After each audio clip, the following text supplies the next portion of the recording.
Look, I don't know you. You don't know me necessarily. You may know me from my other projects, Young Dad Podcast, Patriarchy Principles, but you may not know that I live in Washington State. And I was raised in Washington State. I was raised in South Seattle, Burien, Washington, from the age of very, very little, like weeks old, up until I was about 10, 11 years old. And then then I went to northern Seattle, Bothell, Everett area, lived there for a few years. Then I left the state. I was gone around the corner, other states, other places, came back in 2020, and I've been in here in the Tri-Cities ever since. And I absolutely love Washington. I think Washington is a beautiful place. I was raised here. My kids are being raised here. I've met my wife here, and it's been an absolutely amazing place for me, for my family. But it's not anything it once was. And that's why I started this podcast, the Evergreen Report, because I want to dive into the pressing issues impacting Washington State residents. And I'm Jay, and I'm committed to bringing you in-depth analysis for the people, from the people. So let's jump into it today. We're going to briefly talk about some of the recent educational reforms in the state, their impact on the curriculum, and the role of parental rights in all these changes. So parents, buckle up, because there's two big wars happening in Washington State as I see it. The first one is there's a war on parent. Everything the state wants to do is to take our children away from us. They want our children. They're coming for our kids. They're doing everything they can to get them away from us. To the point to where we have Washington State Democrats saying shit like, oh, well, if they're 13 and they're old enough to have sex, or old enough to get an abortion, or, oh, schools, if it was something minor, or even if there's a crime against them, we don't have to tell you. Or if they're wanting to transition their gender and have gender mutilating services, then we don't have to tell you. Like, what world does that feel okay? I've never heard of any other place other than some extreme other countries that will do that. But what first world country, since when in America do parents have their rights taken away from them on this scale, at this level? It doesn't seem right. It doesn't seem fair, because absolutely not. It's not right. But we have to do something. But first, to do something, we have to know about the things that are going on. If we're just sitting back idly by, going day by day, we're not doing anything, we don't know what's going on in our own state, and we're too worried about everything going on the federal level, that's a big issue there. That's a lot of what our states love, especially our blue states here on the left coast, is they want to form everything. Oh, well, it's all this federal stuff, federal stuff. When in reality, the stuff that's happening in Olympia, Washington, at our state capitol, in the House and the Senate, on the floors, the bills that they're passing, the bills that they're trying to pass, have the major impact on us in our day-to-day lives. The stuff federally, yeah, that's all good and well, and it does what it does, and it is what it is. That's completely out of our control to an extent, but the things that are in our control are everything going on here at the state level. So that's why it's so important for us as parents, especially us as dads, the leaders of our family, to understand that and to find a way, and find ways, not a way, but find ways to fight back, right? Moms, dads, individuals, right? There's a war on us parents, and there's also a war on you, the ordinary person. Just to preface that, is they want to tax the hell out of us. They want to keep taxing the hell out of us. It's really sad what the state's become, right? It's become one of the most expensive, while also becoming one of the most unsafe, while having one of the highest homeless populations, while also, and the list goes on and on, right? We are unaffordable. Crime is all-time high. Like, just today's February 19th. I hope to post this today. First episode over on X exclusively. So hi, X. Hope you guys are doing super well. But man, it's two people were shot in Tukwila on the bus. Supposed to be a gun-free zone. More people shot in Puget Sound, again, because they were car prowlers and someone tried to stop them until they got shot. Two people have lost their life because of that. Man, it's so sad to see what this great, beautiful state that I grew up in has become. And a lot of it has been happening over time, but it really started happening in 2013. Just to give you guys some context here. So under former Governor Jay Inslee's legacy of failure, and I'm pulling this tweet directly from the Washington Senate Republicans, the Washington SRC, crime. In 2013, Washington was the 30th most unsafe in the U.S. So we were towards the bottom half, which is pretty good. Now we're first. Let that sink in. We were 30th. Now we're first. That's crazy to me. Housing, 12th most affordable. So we knew it was already expensive here, but it wasn't as bad. Now we're fourth. or fourth. Rent, 22nd most affordable. So we were kind of middle, right? No, second. No, second. Eight is where we started in 2013. Second now. Oh, and not to mention lack of accountability, missing $1.17 billion of taxpayer money and severe lack of transparency. What has our state done with our money? What has the state done with my money, your money? One of the things I would love to see as a reform, just in taxes in general, especially here in Washington State, where I want to elect on my taxes where I want my tax dollars to go. If I am an individual and I'm incredibly passionate about roads and fixing the road or improving our infrastructure, our energy, or maybe I'm passionate about schools, I want to be able to elect on my tax form, okay, for the next year, I want you to spend my money on schools. I want you to spend it on education. I want you to spend it on this, that, and the other, these percentages and whatnot. And then you get a receipt from how your money was spent. And if it was misspent, you feel that it should have gone to this bill or that person or this thing, then you get to, essentially argue that and claim, hey, this is not what I signed up for. My taxes say I wanted for this. That goes against what I wanted. And so then the state has to, rebate you, reimburse you some way, shape, or form. And yeah, so that's just one of the many things. Here in Washington State, we have some really big problems too. And I haven't even gotten into the bills and things I wanted to get into yet. I'm just trying to get more context of just how bad it's gotten.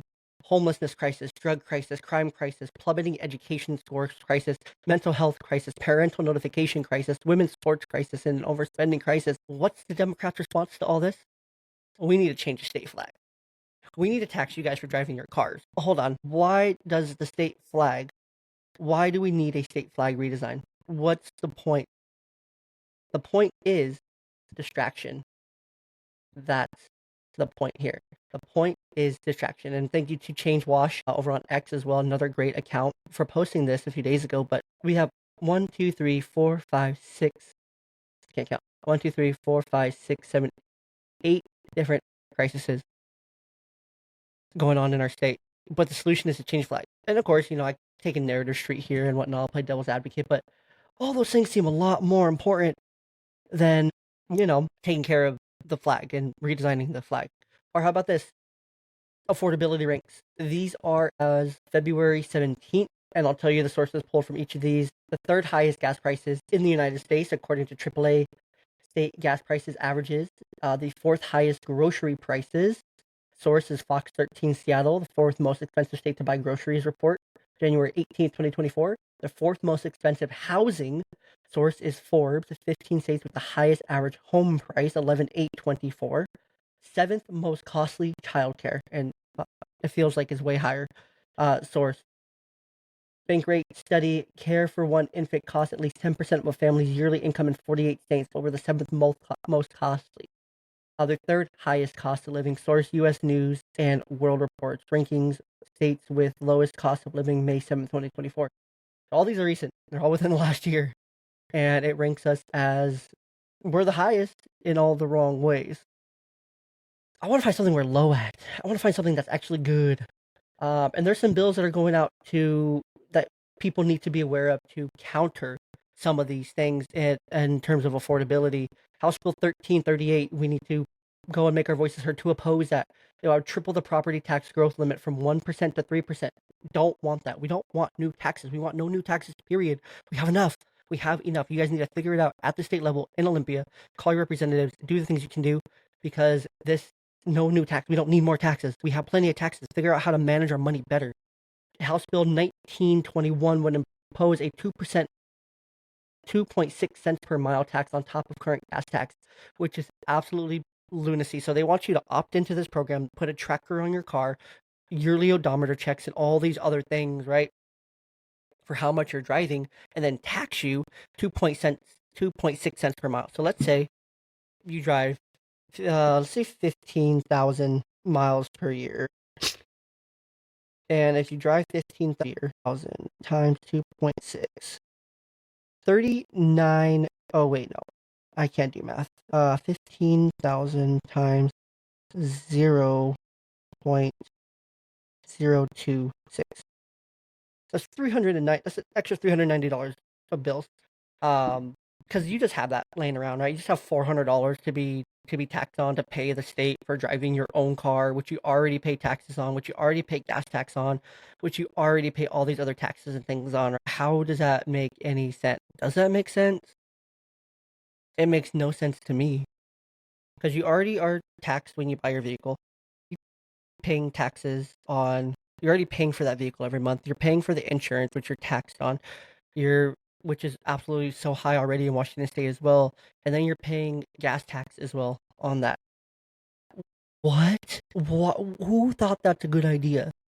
Because it's already so affordable here. House Bill 1480 would allow counties to enact a local real estate excise tax or a REIT, which would drive up housing costs because it's already so affordable to buy a house. There's already so much availability as it is, but let's make it more expensive. Let's make it more unattainable for people to buy a house because that's the solution here. That's the answer, right? House Bill 1320 would increase business and occupation tax (B&O) tax rate because businesses aren't already struggling enough, right? Businesses are struggling so much, and just trying to make it harder for small businesses to survive and thrive with not even mentioning how high the minimum wage already is. But yeah, let's make it harder for these businesses to thrive and whatnot. And while it doesn't say anything here, I don't see anything about taxing corporates. I don't see any corporation taxes. I could be wrong, but at least in these few that are highlighted here by the Washington House GOP, doesn't look good. And this is as of February 17th. So February 17th is February 19th. I'm hopefully going to post this today. I'm going to click edit post, see how this goes. I'm not sure how this is going to go. It's my first podcast of the Evergreen Report. It's going straight over on X. So I'm really excited to post it and then to get it out on YouTube and stuff then after. Let's see what else is going on. The average weekly cost of groceries compared to, so in Idaho, $281. Across the US is $355. 371 in California, 375 in Oregon, 402 in Washington, the ninth highest in the country for a week's worth of groceries on average. Average, crazy. When I moved here in 2020, I'm telling you, I remember the price. I have like flashbacks every time I go to the store. A thing of ground beef, like a little tube of ground beef, and we're not even gonna get into the origins and things like that right now. It was like $1.98 or something. Now it's like $4.98. So it's increased dramatically in price, is what I'm saying. Dramatic increases in just a few short years. I do want to shout out my local representative, April Connors. She is great. She's really great. So I'm going to use this to set up kind of talking about the education and things like that. So there's 3 bills that she highlighted, that the Washington House GOP highlighted on a post on X on February 16th. And there's some bills for the next 6 weeks of legislative session. So House Bill 1938 would remove George Washington from the state flag. Can it, get rid of that? No one cares. We don't need that. We don't want that. But we should support a sponsored by Representative Skylar Rue, which would make financial education instruction a graduation requirement for Washington high school students. And we'll get into that. I'm pretty sure that bill wouldn't take an impact until like 2031. So got some good lead time on that to make that a curriculum, change the requirements and whatnot. But having a generation of financially literate kids would change our state dramatically if you think about it. Because why wouldn't we want our students, especially if our students are in public school, like most of us parents have our kids in public school, why wouldn't we want them to learn some kind of financial literacy that we were never taught, but to be able to take that and use that as they go to college and into the workforce and doing all these other great, amazing things that they're going to do? Let's set them up for success. This is a no-brainer. It absolutely should fly through the legislation. House Bill 1121, sponsored by April, or Miss Connor, Representative Connors, and HB 1414, sponsored by Representative Stephanie McClintock, would give young people more opportunities to enter the workforce and gain valuable skills. So again, expanding our workforce, giving them more opportunities, get the young people working, give them an alternative to college and debt and all these things, right? Get them into the workforce, get them working with their hands, get them engaged, and all these things would be absolutely fantastic. I see no wrong with that. 10.2, sponsored by, again, Representative Connors, would provide down payment and closing cost assistance to workers in high demand fields like nurses, police officers, firefighters, as well as our active duty military members and veterans. Yeah, no brainer. Let's protect those who protect us every single day, who are there, who literally put their lives on the line for us. It's only getting more dangerous out there. I mean, we're already unsafe. I'm sure we can go from 1 to 0 from being the most unsafe. And that's sarcasm. Nobody actually wants that.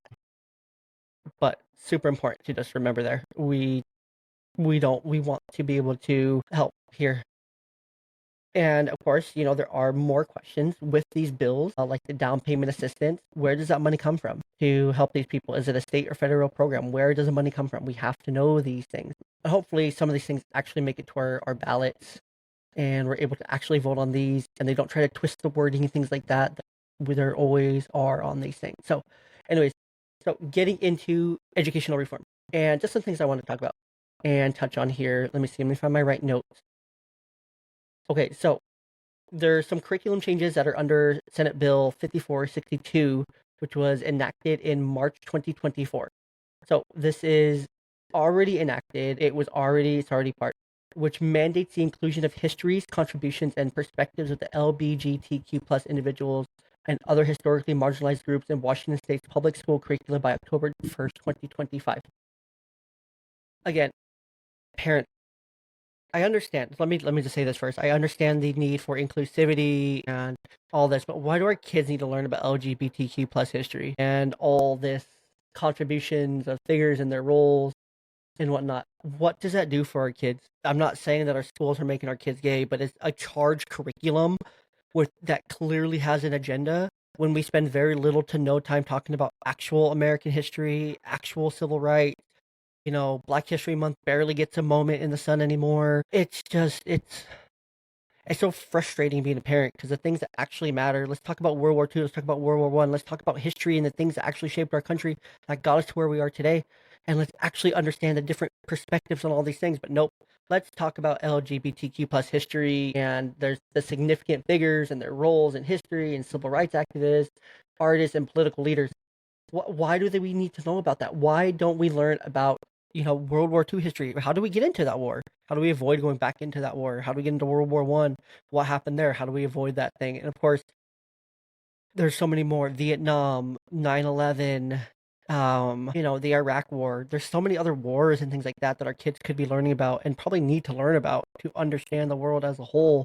Or let's replace this curriculum with actually something our kids will use and need.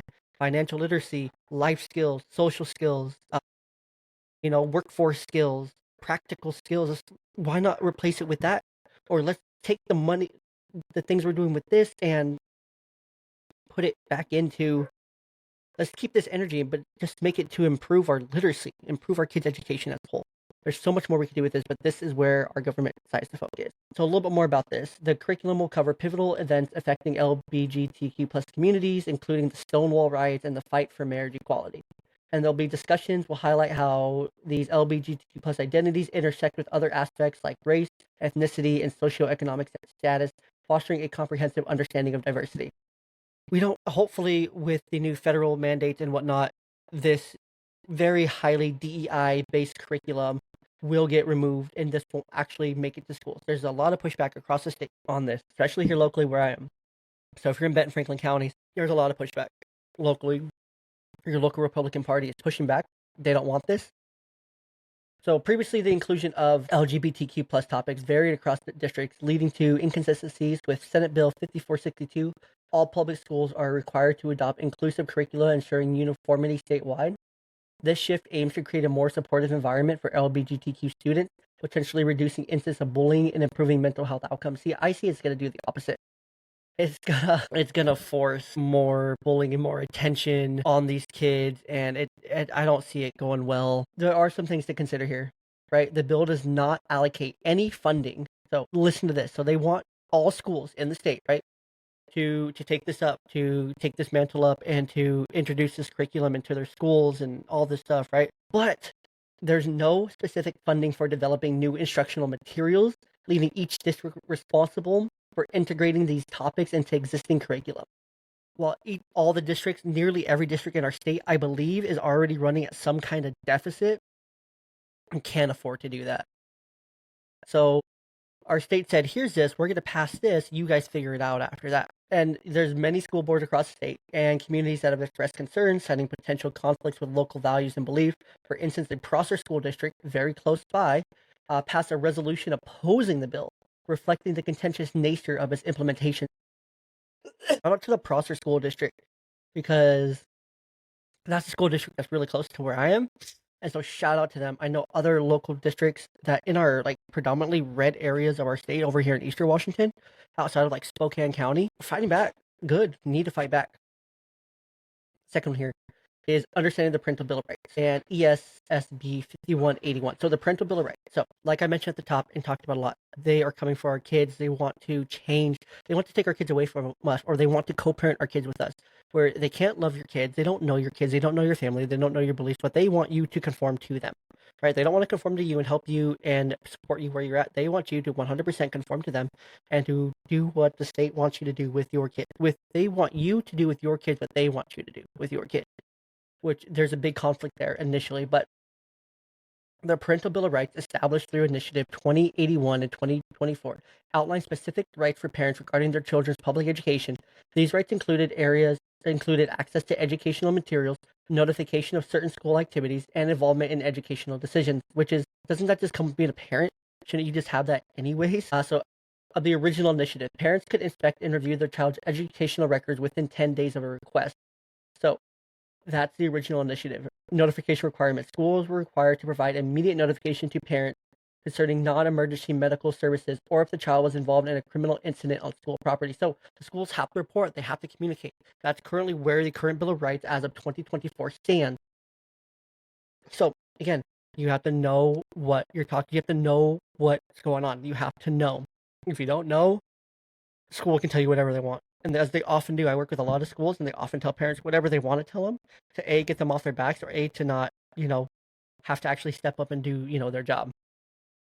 Because they're very much aware that parents are not aware of the things going on at the state level. But in February 2025, the state Senate passed ESSB 5181 to align with the Parental Bill of Rights with existing state laws. So they passed it to now align with existing state laws. Primarily, and that is from Fox 13 Seattle as a source here. Previously on the last bill, there was my sources there are KPQ, South Seattle Emerald, and the Northwest Public Broadcasting, talking about the LGBTQ curriculum and whatnot. But this one's coming from Fox 13 Seattle. So the significant changes that passed with this medical services notification, and this is where my first big issue with this is, the amendment removes the requirement for schools to notify parents about non-emergency medical services or treatments provided to students. So if my child goes to school and says, I think there's going to be retaliation, even if there's not going to be, right? If they just say, and they want, non-emergency medical services, aka gender affirming care, that's what this really means. That's the biggest part of it here. But every medical decision a child's making for themselves should also be consulted with the parents. Every single one of them, until they're 18, because they don't have fully developed brains. Heck, we don't have fully developed brains as humans. We're 25. So what makes it? Who thinks that a child can make these decisions for themselves without any parental input? Please raise your hand if you think that's a good idea. If you think that's possible. Because I know my kids, and I don't want them making medical decisions for themselves. Because they're not educated. They don't understand these things, right? They get these ideas in their head, and they don't fully understand the magnitude of them, right? They don't get it. This amendment removes the requirement for schools to notify parents about non-emergency medical services or treatments provided to students. This change aims to protect students' privacy, which, if they're a student and they're under 18, I'm sorry, as a parent, my kids don't have that much privacy under my roof and under my care, right? Because why would a student need this privacy from their own parents? Unless there's actually legitimately an investigated threat of harm, and it's known and it's been investigated by CPS and the proper people, then absolutely should not be protecting the student's privacy, especially in sensitive areas like reproductive health and gender identity. Parents should absolutely know these things about their kids. They should absolutely know if they're sending Susie to school and Susie's actually Sam at school, but school never tells them, kind of thing. Like, keep it a secret from my parents. Teachers, do not keep secrets of your students from the parents. That's wrong. That is so wrong. If you are a parent, do you want your kids' teachers keeping secrets from you? That's wrong. That's just morally wrong. In my eyes, at least, and many, many other eyes. Criminal activity notification. The definition of incidents requiring parental notification has been refined, which is wrong. Schools must inform parents within a reasonable time, not exceeding 72 hours. So they have up to 72 hours, so they have up to 3 business days, essentially, which is hilarious if their child is involved in criminal activity on school property during school hours. So if they're involved in criminal activity, not if a crime happens to them, if they're involved in criminal activity during school hours, then they have 3 days to report it. It happened a few days ago, and it's very lackadaisical. Like, no, if my kid's getting into some shit or something's happening to them or they're doing something, I need to know right away as a parent because I need to address that. Because obviously you are not, and you're not going to, and that's not your job because you're not my kid's parent. I'm the parent, and if they're doing something, you need to tell me right away. No 72-hour bullshit. So giving teachers and staff that much wiggle room is 100% unacceptable. So supporters argue, like I'm arguing here, that these amendments protect students' and I'm arguing against these. Protect students' confidentiality and align school policies with state laws that grant minors certain healthcare rights without parental consent. There should be no healthcare rights without parental consent. That's an issue in itself that we even have that at the state level. That we have Washington State Democrats saying, well, if your 13-year-old daughter is old enough to have sex, she's old enough to choose if she has abortion, and a school medical provider should not have to let you know. Absolute lunacy there. Absolute lunacy. Like, minors shouldn't have these rights. Like, I'm sorry, I'm not trying to take away from our children, but our children shouldn't have these rights, and parents shouldn't be just on the sidelines saying, oh, cool, I can't do anything about this, and feel like they're handcuffed when it comes to their own child. That's so wrong. The state does not parent my children. So, and I'm contending here with many other critics that these changes diminish parental oversight and involvement in critical aspects of our children's well-being because it absolutely does. We need to be involved in our children's oversight. We need to be involved in their development. We need to be involved in their healthcare. We need to be involved in all these things that they're trying to take away from us. And it's absolute bullshit that our state thinks, oh, yeah, it's fine. We're just going to pass all these things and take these rights away from you, and you can't do anything about it because we have a majority. We have now passed a simple majority law so that we can pretty much do whatever we want. And there's no fight, there's no arguing on the floor anymore. It's just like, if we want to do it, we're going to do it. If we don't, then we're not going to, kind of thing. And it's absolute insanity. So on students, let's look at this couple things. Let's do some in-depth analysis on these two things. The inclusive curriculum benefits. Research does indicate that the representation of diverse groups in schools can enhance students' engagement and academic performance. But our academic performance is already so low. Let's focus on the basic: math, science, reading, ELA, and those things before we try to add in these woke curriculums. For LGBT students, seeing themselves reflected in the studies can foster a sense of belonging and reduce feelings of isolation. I'm sorry. If this is in elementary schools, I strongly believe that an elementary school student is not old enough to firmly believe that they're gay or not. I'm sorry. I just don't see that as a thing. I see that as a narrative pushed on them from somewhere else that's not school. From being pushed on them that they are this way, that they like boys or they like girls, that they're a girl, kind of thing. I don't see this as something legitimate. Like, I feel like someone doesn't know. The kids are confused. They're trying to learn. They don't have fully developed brains. Like, doesn't that stuff matter here in all this? Like, let's let them learn, and I don't want to say let them experiment, but let them learn, okay, let them have some time as they get older to see, okay, maybe I actually do like girls from a girl, maybe I actually do like boys from a gay. So I'm not saying there's anything wrong with being gay or lesbian or bisexual or anything, but kids, they don't need this. They don't need to see this representation in their books and on their desk and in their classrooms, because it's just going to add more questions and conversation that parents shouldn't have to be having with their elementary students or middle school students, or even, maybe high school is a more age appropriate range for that. But elementary, middle school, and younger, they got enough going on. We don't need to add more onto that because they're already confused enough about who they are. So I don't think it's really there to foster that sense of belonging. I think that's a nice way of saying it, that it's going to reduce these feelings of isolation too, when in reality, that's not the case. It's to push a narrative, to push this woke curriculum, this woke agenda onto our kids and to take our kids from us. Privacy and the parental involvement. Allowing students to access certain medical services without parental notification may encourage them. So it's saying it can encourage them to seek necessary care they might otherwise avoid due to fear of disclosure. But however, if they're afraid, if they're able to just get medical care without parental notification, that's so wrong. It's just so wrong on so many levels. If you see that as okay, I wanna talk to you, and I seriously wanna know why you think that's okay for your child. Think of it if this is your child doing this, and you don't get notified at all. I would be pissed off at the school. I'd be pissed off at my kid. I would be pissed off in general at a system that allows for that. That's wrong. And I hope you would also be pissed off as well, because it is wrong. However, it also raises concerns that parents being excluded from significant health related decisions affecting their children. If you're excluded from your son now becoming your daughter and having puberty blockers and mutilations and things like that, that's wrong. It, it's just so wrong on so many levels. Parents should not be excluded from these major decisions affecting their kids. It's not up to the state. It's not up to the school. It's not up to the teachers. It's up to the fucking parents. It's up to us to take on that mantle. Nobody else. Nobody else can take on that mantle for you. You are the parent. You are in charge of your kids, their health, and their future. Nobody else, not the state, not the government.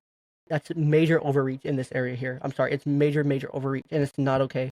Especially them putting in this parental bill of rights and then amending it a year later. Terrible. They want our kids, and it's so icky. And we should be asking, why do they want our kids so bad? Why? Why do they want our kids so bad?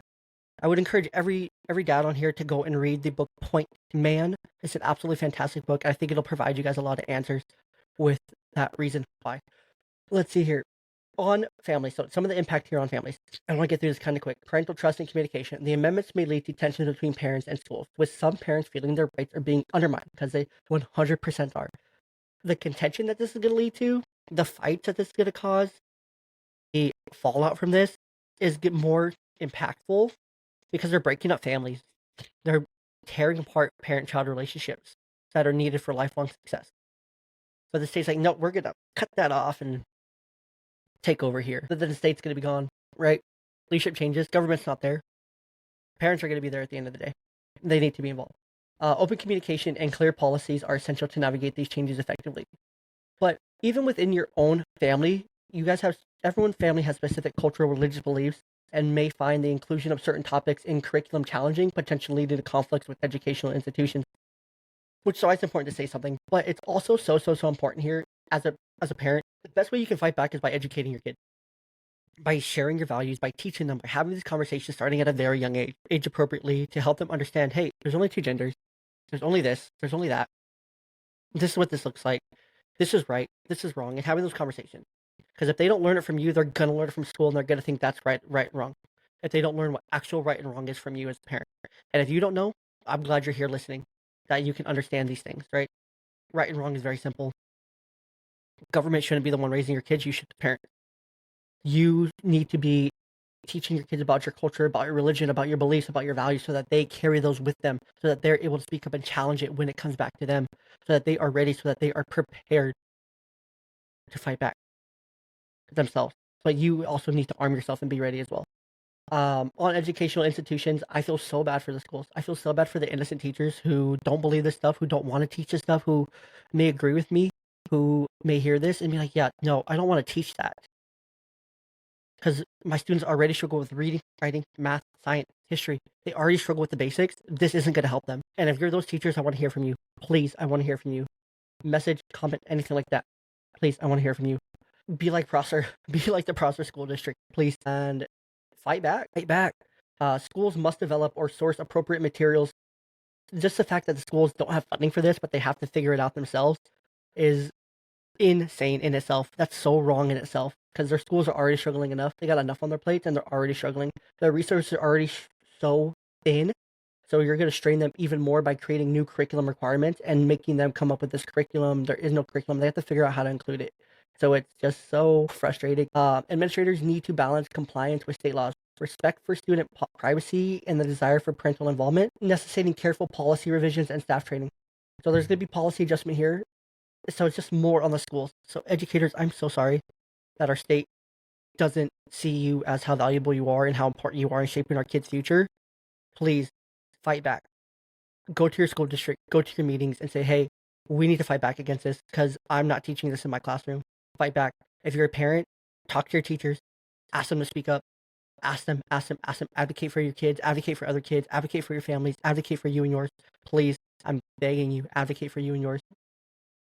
last thing here, beyond these two, beyond SB 5462 and ESSB 5148, other bills such as House Bill 1879, which proposes renaming the Indigenous History curriculum after the late Senator John McCoy, and SB 5804, aiming to equip all public schools with opiate overdose treatment, reflect ongoing efforts to address diverse educational needs and student safety in Washington State. And I like these two bills. I don't see anything wrong, and the Indigenous tribes do support it. Rename the curriculum after Senator John McCoy, and it's just a name change, but there's bigger issues at hand, right? Like we talked about. But also to equip all public schools with opiate overdose treatment.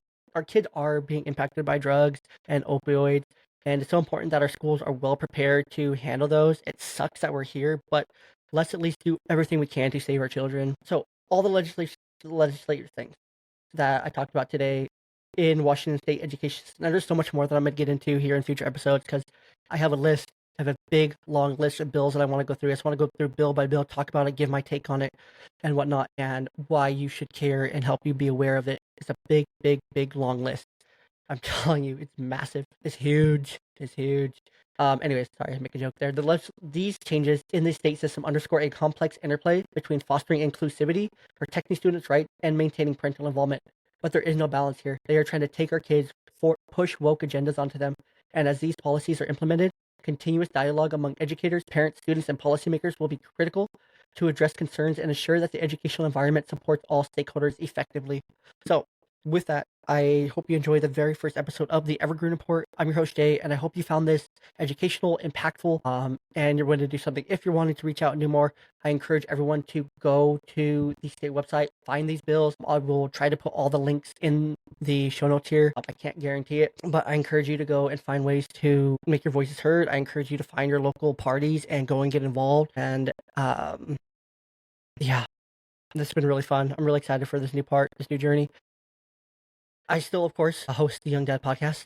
I still, of course, host Patriarchy Principles, but this Evergreen Report is something that came to my mind as something that we needed more here at the local level and more things that we need to be talked about. Because yes, we can talk about it on X all day, but those things get lost, and it's so important to have a platform and use my microphone to talk to people, talk to people around me, talk to people in my community, in my state, and to be able to make an impact there. So I hope this has been impactful. I hope you will take something away from this, and I hope that if you have questions, you'll drop them in the comments. I hope if you have insights or ideas or anything like that, I hope you'll drop them as well, because it's really important that we talk about all these issues, and we talk and comment, subscribe, follow, all the things that you're supposed to do. X will probably be where I'm most active because it's the least restrictive environment for content like this that pushes against the narrative. So I will primarily be on X with this content, and YouTube, probably Rumble as well. So X, YouTube, Rumble, find more there. And until next time, I will see you right here back on the Evergreen Report.